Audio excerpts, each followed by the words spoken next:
Alright guys, as you can tell from the title of today's video, I'm going to be replacing the rear shocks on my truck here. This is a 2012 Chevy Silverado. It's really easy to do. I've actually already done one side. And I thought I'd just crawl up under there and get a video together for you guys so you can see how it's done. It's really pretty easy. You don't need a whole lot to do it. You can do it in your driveway like I did without any real special tools or equipment. The first things you'll need is your replacement shock. I got these Bilstein shocks. I think I got them on Amazon or something like that. Torque wrench and a 21mm socket up here. Ratchet, an extension, and it's adjustable over here. The only other thing not pictured here is the can of PB Blaster I used. The last couple nights I've been crawling up under here and spraying down the different bolts and nuts to give myself a fighting chance of getting these off of there without too much trouble. Even though I'm in the South now, well, I've always been in the South, but this truck is in the South now. It spent the first 4 or 5 years of its life up in Wisconsin, so there is a fair bit of corrosion under there, but not too bad. So the PB Blaster will help just cut through a lot of that corrosion and just make it a little easier for you to get those bolts off. Like I said, I did the one side and it came out pretty easy. It wasn't bad at all. I'll show you that here. You can see my new strut, or not strut, my new shock mounted right there. And there's that bolt I was talking about that I soaked with PB Blaster, and then there's one up in there just past the frame rail. I don't know if you can see it or not, but it's up there. So I soaked those down the last couple nights and it came out pretty easy. So I'm going to go ahead and get started here. I'll get set up on the other side and I'll show you how to do this. Alright, so I'm set up under here with my 21mm ratchet and my adjustable wrench. And I'm going to see if I can get this nut broken loose. And I'm just going to use the wrench right here. I'm just going to let it work around until it hits the concrete down here so I can push against it better. Let's see if I can get this thing broken loose. Oh yeah, it's not too bad at all. I guess I should actually have the wrench on the other side. There we go.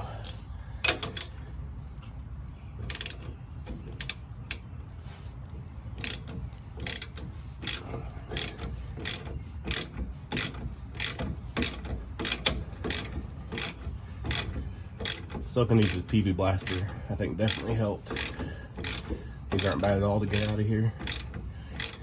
If you end up fighting with yours a lot and they're giving you a hard time, you can get a piece of pipe and use that as a cheater bar to give you a little bit more leverage. Or just use a breaker bar, whatever you need to do. So there's that side. Wasn't too bad at all.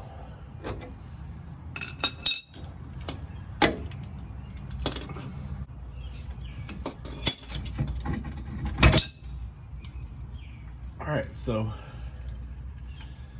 there's the lower bolt. Wasn't too bad to get out of there. These shocks aren't terrible. A lot of times they're completely worn out. They won't extend like that again. They'll just stay kind of stuck where they are. So these aren't terrible. I'm not 100% sure, but I think these are factory originals. I mean, you can see the corrosion on them.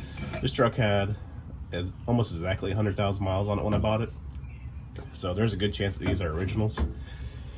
So even though they're not completely shot, putting some new ones in here, some new high quality ones in here, will help out with ride quality. At least I'm hoping so.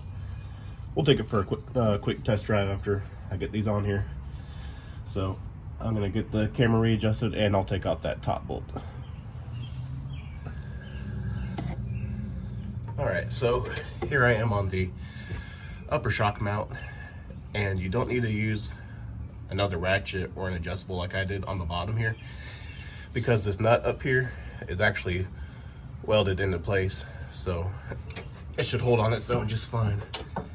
I'm actually going to use my extension right here just to give myself a little bit more working room, and hopefully it comes off easy.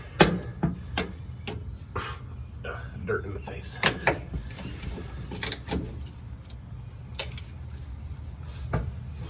Oh, yeah, that was a little tighter than the bottom one was. So the other side was too. I had to fight with the upper a little bit more, but still wasn't too bad. See, I got it turning already. So, oops, shock swing about knocked over my camera. See if I can one-hand this up here. Sorry, headphone users. All right, yeah, it's backing out just fine.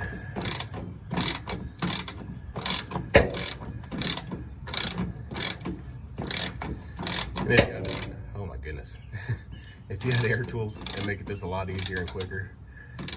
But I don't have any because I'm not a mechanic. But I do like working on cars, so. All right, I'm just gonna back this out the rest of the way, and then it'll be just about time to reinstall. All right, so I'm back under here with my new shock, and install is basically the reverse of taking it apart. So I'm just gonna put top end of the shock up in here, get a bunch of rust in the face, and I'm gonna slide my bolt through up here.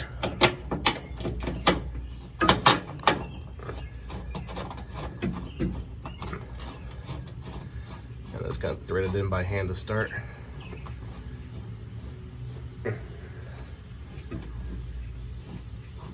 See the bolt starting to come through now.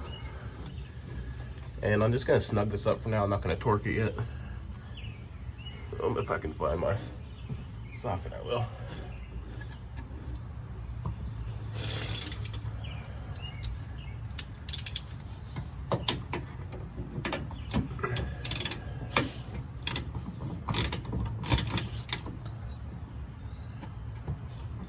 Sorry, I'm trying not to bump the camera too much.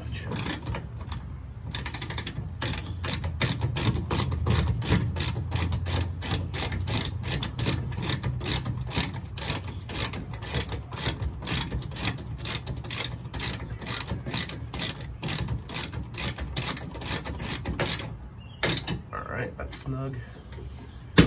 And now I'm going to move my camera and get set up to do this bottom bolt.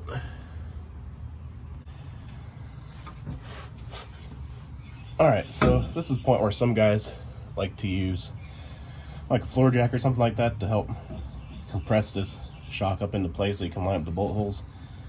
I'm gonna try to do it by hand. I did the other side by hand. It wasn't too bad. So let's see if I can do it.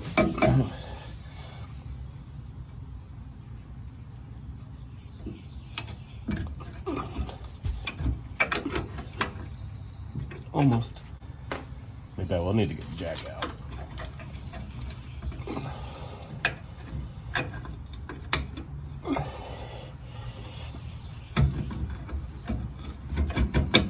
Oh, got it.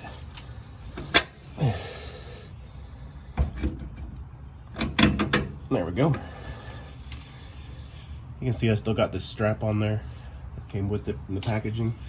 That just helps keep it from expanding all the way when they ship it. So I'll cut that off with my razor blade here in just a minute. I got that bolt through. I'll just snug up this nut by hand,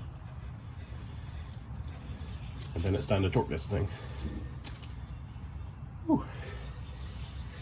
I'm just gonna snug this up by hand with the socket, and then we'll switch to the torque wrench.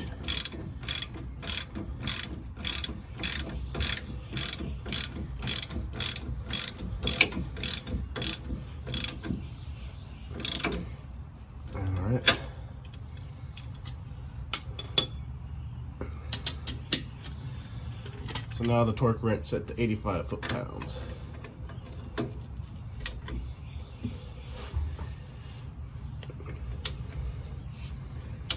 Not a lot of room under here. I can only get about one click out of the wrench, but that's no big deal.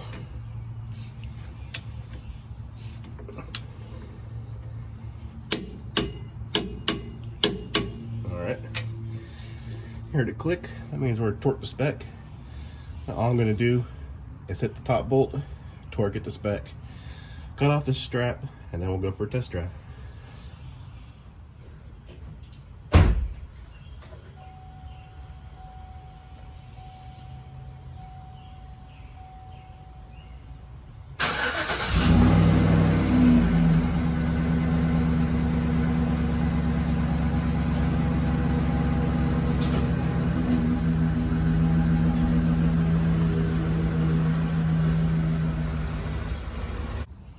Alright, so I just got back from my test drive, and I'm not set up very well to record while I drive, so just take my word for it. Replacing these shocks made a big difference. Took out a lot of the harshness that I felt when I went over bumps in the back end. Made a big difference. It's a lot smoother, feels a lot more controlled, and you don't feel all those hard jolts and all that kind of thing when you're driving over bumps or potholes. It made a big difference swapping these out. And so I would definitely say if you're experiencing a rough ride in your truck, it's really easy to do, to swap out your shock absorbers. It took me maybe an hour to do, and that's with recording, so that always slows things down a little bit. It's real easy. You can do it with basic tools in your driveway. You don't need any special knowledge or know-how. But definitely, I say, a couple days beforehand, go ahead and soak those bolts with the PB Blaster like I mentioned before. It's really easy to do. A lot of the harshness I feel when I drive now is from the front end, and I'm sure that the whole strut assembly is just as old as these shocks back here were. But I'm not going to do those now because I intend to do a leveling kit on this truck, and when I do that, I'll probably replace the whole strut assembly with a lift strut. It has the longer spring and the longer shock absorber in it, and that's going to be a little bit more involved in this, but I do plan on doing that at some point, and that should smooth out the ride even more. So stay tuned for that. I don't know when I'll get around to doing that, but I'll do it sometime. But for now, I think that's going to do it. Go ahead and hit that subscribe button, like this video, and I appreciate you watching, and take care.